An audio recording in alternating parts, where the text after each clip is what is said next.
Most people don't understand Sonic the Hedgehog. Fans don't, Sega often doesn't, and for years the games themselves have misunderstood him. People think Sonic is just a mascot with attitude, an unhinged cocky speedster who spares Eggman because he's bored, but that completely misses the point. Because Sonic isn't shallow and he obviously isn't careless.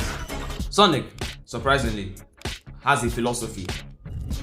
He values freedom, he values life, he values choice, and that's why he doesn't kill Eggman.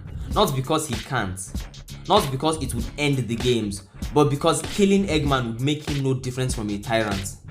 Crossing that line would betray everything Sonic stands for. That is the same reason why Batman doesn't kill Joker.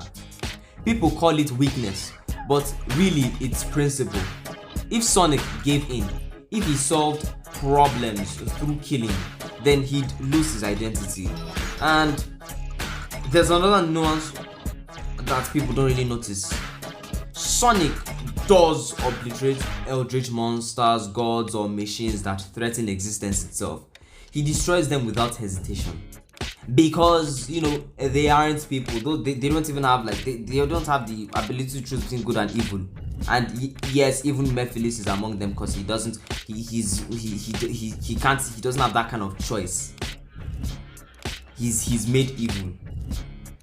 Okay, that's something I need to think about, because there are forces that kind of strip the life of choice. Like it destroys the option of choice, the option of freedom, and that's the line that Sonic obviously draws. He won't cross it for Eggman though, because Eggman is still a man, but he will when the very concept of life is at risk. And most times when it comes to with Sonic and his friends, usually that Sonic is relying on them too much, or rather they have no real reason for existing. They're just there for their sake, which is why I really love IDW comics, because it gives like everybody has their own part to play.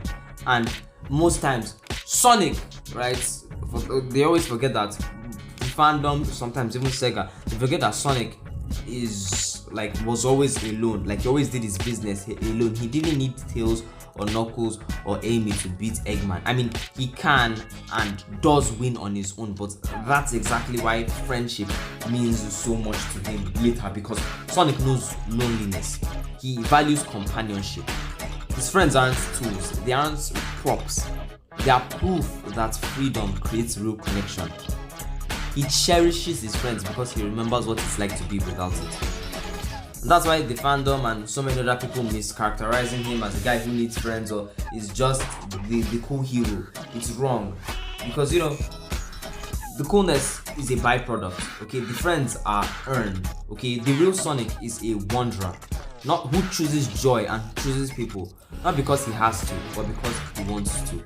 And that is why, from 06 till Forces, Unleashed is also part of it. Sega, Sonic was just like the hero, that was just his job. But the storybook games were exceptions, because Sonic, he does his own thing, he's free. But Frontiers is where we really saw the whole, Sonic actually being Sonic, okay? Because Sonic isn't cool because Sega marked him that way.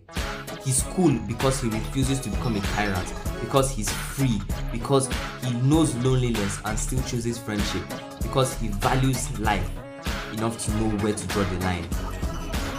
That's the Sonic the Hedgehog people don't understand.